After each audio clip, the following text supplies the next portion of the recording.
Jadi penurunan ini dalam konteks bukan bangunan itu turun baru dihitung. Hati-hati, konteksnya adalah bagaimana kita mengantisipasi bangunan agar tidak turun sebesar penurunan izin. Jangan sampai terbalik, udah turun baru dihitung. Untuk apa lagi dihitung? Kita lanjutkan. Gambar bidang momen pun nggak usah kayak analisis struktur satu lah, ya. Hitung peratakan gambar-gambar, kapan mau selesai gambar bidang momen kayak gini aja nanti butuh waktu 2 jam. Ampun itu. Kapan kita boleh praktis tapi benar dan tepat, ya, cepat, benar dan tepat. Kalau praktis yang salah untuk apa? Ya. Ini momen maksimum yang didapat tadi. Momen pada titik ekstrim yang kita peroleh dari persamaan 3 momen, MB dan MC. MB-nya positif, MB-nya negatif. Udah, MB ini titik B, pasang dengan skala 547.51 keep fit. Pasang di sini. Ini dengan skala juga 207 karena dia negatif ke bawah. Garis tebal ini, itulah gambar bidang momennya. Di D dia 0, di A dia 0, selesai gambar bidang momen. Yang tebal ini ya, bukan yang garis merah. Ya, yang tebal itu gambar bidang momen. Karena saya ingin memperjelas ini yang ada di buku ini. Yang hitam itulah gambar bidang momen. Kenapa dia beri garis merah? Untuk mempermudah perhitungan aja. Nanti kita akan melihat, ya. Karena saya buat positif, saya buat garis merah, kan hitungannya segitiga. Ditambah dengan dikurangi luasan yang sama, hasilnya sama. Ya, yang luasan merah di atas ini sama dengan luasan merah yang di bawah. Jadi saya tambah di atas, kita kurangi di bawah sama. Sehingga kalau ini menghitungnya lama nih. Ini titik potongnya di mana? Kalau ini sudah menghitung segitiga, selesai. Kita pakai yang merah. Yang bawah juga pakai merah. Satu positif, satu negatif, hasilnya sama. Karena engineer itu selalu mencari yang mudah. Itu yang saya sampaikan, mudah, praktis dan benar. Ya, catatan benarnya itu ya. Jangan katanya mudah, praktis, tapi salah untuk apa? Nah ini dia. Jadi luasan A1, A2, A3 adalah luasan yang merah ini. Dengan mudah dapat dihitung. Misalkan gini, ya, setengah alas kali tinggi.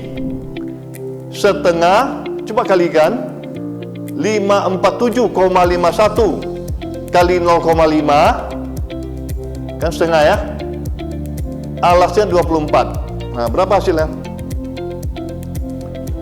24 dikali 547,51 dibagi 2. Hasilnya,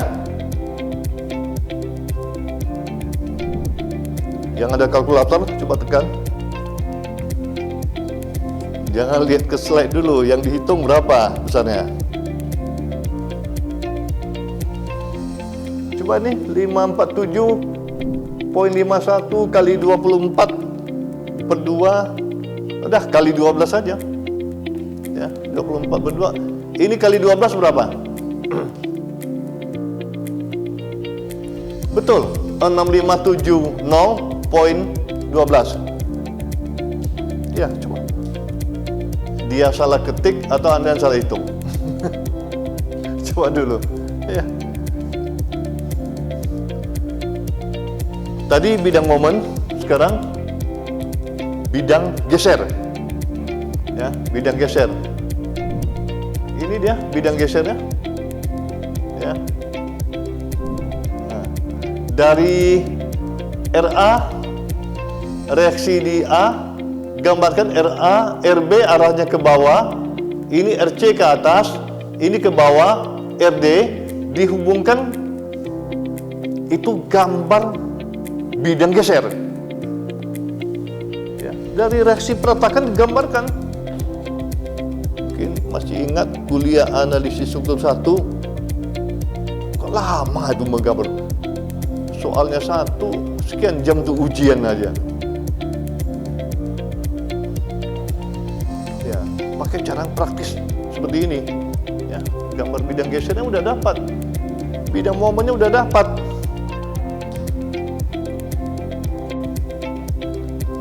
Jadi kita nggak buang-buang waktu di sini.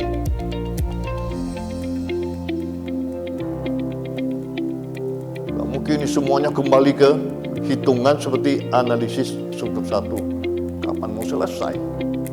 Orang hitung dengan program, dengan sub dan etap, print outnya 1 rim.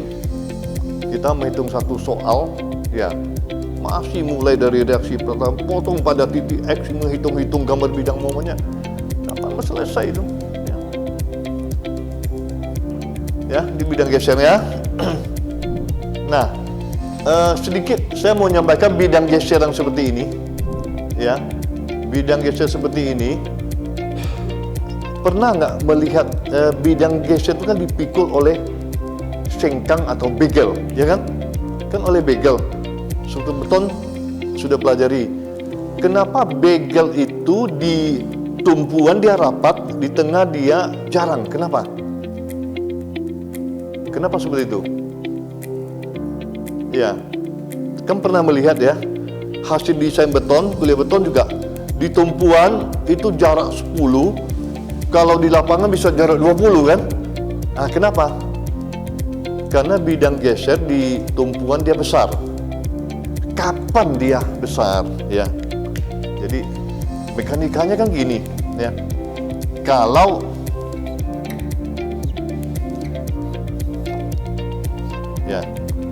Kalau bebannya Q, ya, kalau bebannya Q, bidang gesernya kan ini di center line-nya, ini kan 0, ini positif, ini negatif, sehingga di sini begelnya rapat. Tetapi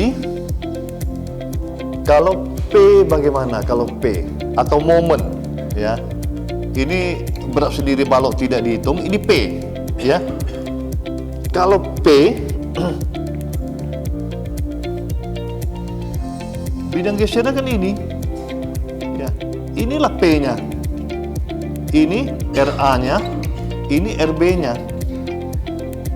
Berarti kalau beban terpusat, contohnya ada balok anak, ya, itu bidang gesernya merata, bukan kecil di tengah.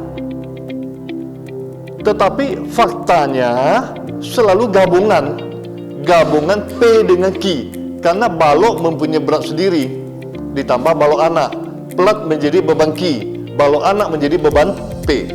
Kalau dia gabungan P dengan Q, gambar bidang gesernya seperti ini akibat balok anak. Jadi masih lebih besar di tumpuan karena gabungan.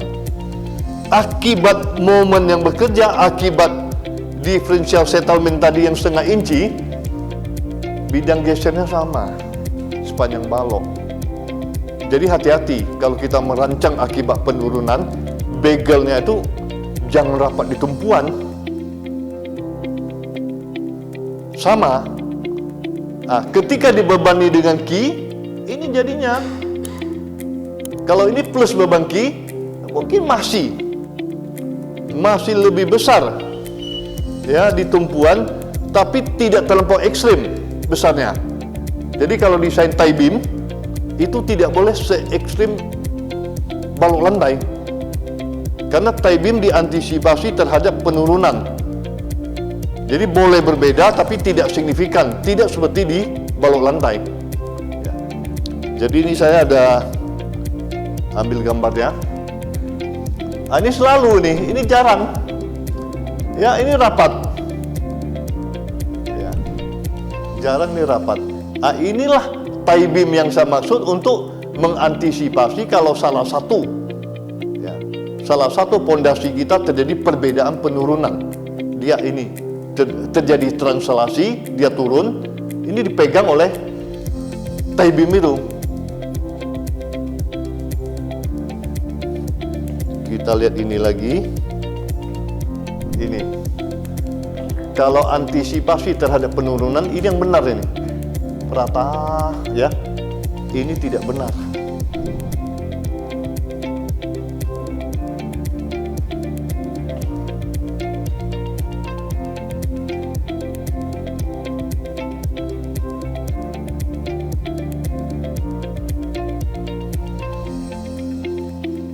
Kita lanjutkan. Tadi kurva elastik. Ini dia. Jadi balok ini melendut ke bawah, yang dibentang CE melendut ke atas. Sehingga nanti kita bisa menghitung putaran sudut yang terjadi ya di B ini. Dapat kita hitung. Jadi dengan metode persamaan 3 momen, dengan hasil-hasil analisisnya, kita juga dengan cepat dapat menghitung besarnya putaran sudutnya.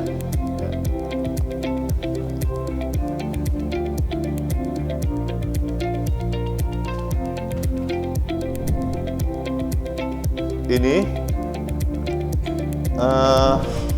kita hitung dulu ya. Jadi untuk dapat menghitung tanggen pada titik B ya, putaran sudut yang terjadi pada titik B, putaran sudutnya adalah garis singgung terhadap kurva, garis singgung melalui titik B terhadap kurva elastik tadi, terhadap sumbu semula. Ini dia sumbu semula, tapi hitung dulu ini sudut ini.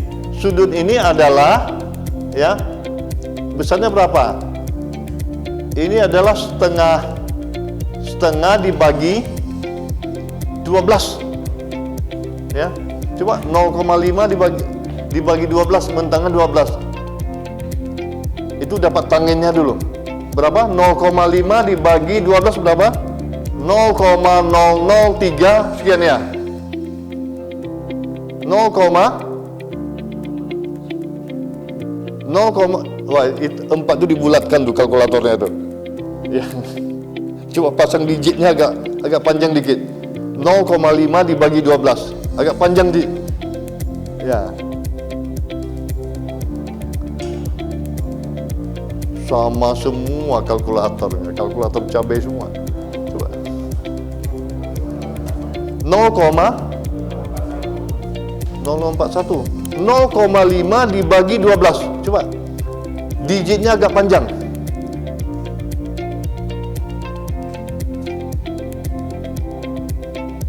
Ini sudah, ini penjelasannya aja. Ini sampai ini. Ini saya hitungkan dengan Excel ini.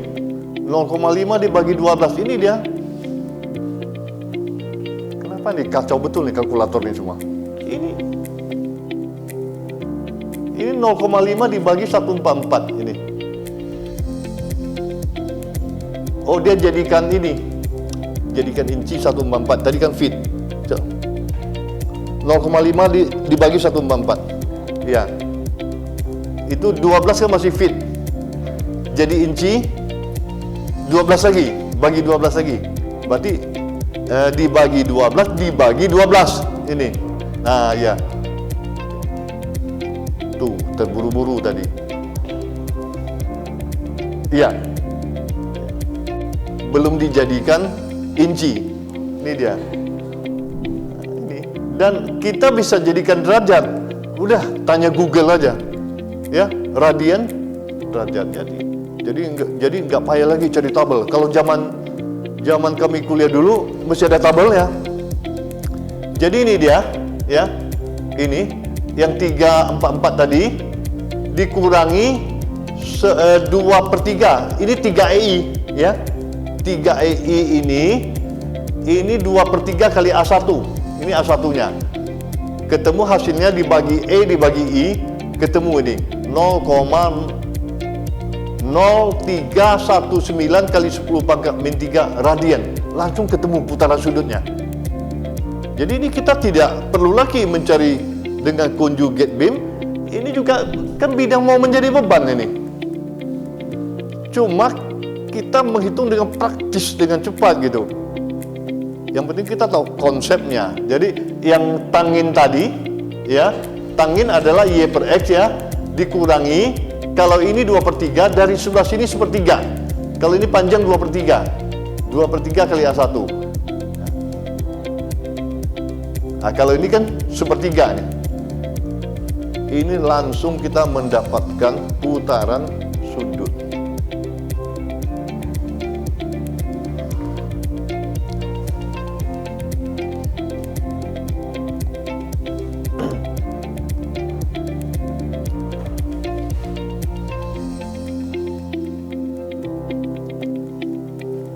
Sama caranya ya. Nanti ketemunya sama nih. Yang ditinjau dari sini BC dengan CE hasilnya mesti sama. Nah, tadi juga ini hasilnya, kedua hasilnya sama ya. Karena dia di titik C, di titik yang sama. Ini C juga pada titik C, ini pada titik C. Tapi ini dari span BC, yang satu ini dari span CD. Ketemu hasilnya sama. Nah, sama dengan tadi itu. Jadi putaran sudutnya sama. Kita tinjau dari dua span, ya, span AB dengan BC ketemu sama. Begitu dia span BC dengan span CD.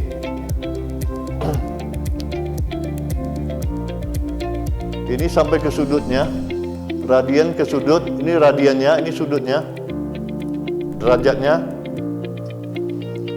PPT ini belum saya berikan. Coba, ya. Kutak-katik dulu, nanti saya kirim PPT-nya nih. Ini PPT yang pertama, kemudian saya update ya dengan PPT yang kedua. Tapi belum saya kirim PPT-nya. Tentu kalau udah selesai ada PR. Tapi sebelum ke PR, coba ini saya ada kutip ya, menurut sebuah studi scientific American ini, memori otak manusia memiliki kapasitas 2,5 petabyte. Petabyte itu berapa besar itu? Kan hitungnya baru giga gitu kan. Di sini peta. Petabyte itu. Studi tersebut juga menambahkan bahwa butuh 300 tahun untuk menghabiskan semua kapasitas penyimpanan otak. Besar ya? Jadi diisi nggak penuh-penuh tuh. Otak tuh semakin diisi semakin kosong tuh. Lemari kalau diisi dia penuh. Kalau otak semakin diisi semakin kosong. Otak tak diisi malah penuh. Kacau nggak? Kalau kita nggak isi otak kita nggak diisi dia penuh itu. Lemari nggak diisi kosong. Ya. Lemari diisi penuh. Otak semakin diisi semakin kosong. Semakin lapang. Jadi jangan takut nih belajar mekanika bahan, ya. Nanti kalau diisi otak penuh bagaimana? Nggak nampung yang lain lagi? Enggak. Makin kosong dia, ruangannya makin besar. Ya, cukup kuliah kita. Silakan pertanyaan. Ya. Izin bertanya Pak. Kalau untuk yang di papan tulis itu Pak, kan ada dipisah kan Pak, ABC sama BCD Pak. Kenapa tak digabung Pak perhitungannya Pak? Teori persamaan 3 momen, ya. Dengan ABC dia dapat satu persamaan. Kayak inilah matematika ya. Sekian X tambah sekian Y sama dengan sekian. Satu persamaan. Yang kedua, sekian X tambah sekian Y atau kurang sekian Y sama dengan sekian, itu dua persamaan. Dua persamaan, kalau dua bilangan yang belum diketahui itu dapat diselesaikan. Jadi kalau saya ingin menghitung X dan Y, saya butuh dua persamaan. Jadi dia memang tidak digabung. Karena ini ada MA, MB, dan MC. Kalau MA-nya 0, tinggal MB dan MC. Berarti tidak bisa diselesaikan satu persamaan. Ya, tidak mungkin bisa selesaikan sekian X tambah sekian Y sama dengan sekian, X-nya berapa, Y-nya berapa, nggak pernah selesai. Karena persamaan satu. Kalau saya tambah lagi satu persamaan, bisa dihitung. Coba ini 2X tambah 2 sama dengan 3, ya. Tambah 2Y, ya. 4X kurangi Y sama dengan 2. Kalau ini saja nggak bisa selesai, X berapa, Y berapa. Tapi kalau saya ada dua persamaan, ini dieliminasi kan selesai. Maka itu 3 itu satu persamaan. Oleh sebab itu nama formulanya persamaan 3 momen. ABC satu persamaan, BCD satu persamaan untuk menyelesaikan persamaan simultan.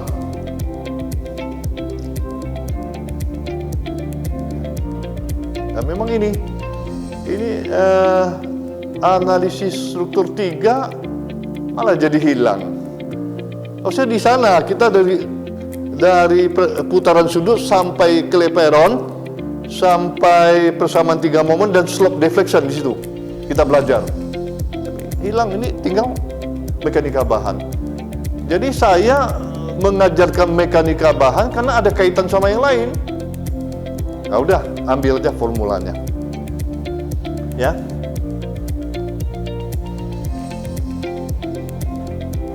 Ada lagi?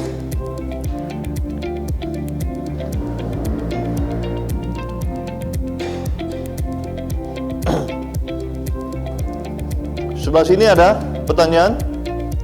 Ya, cukup. Sampai ketemu lagi. Wassalamualaikum warahmatullahi wabarakatuh.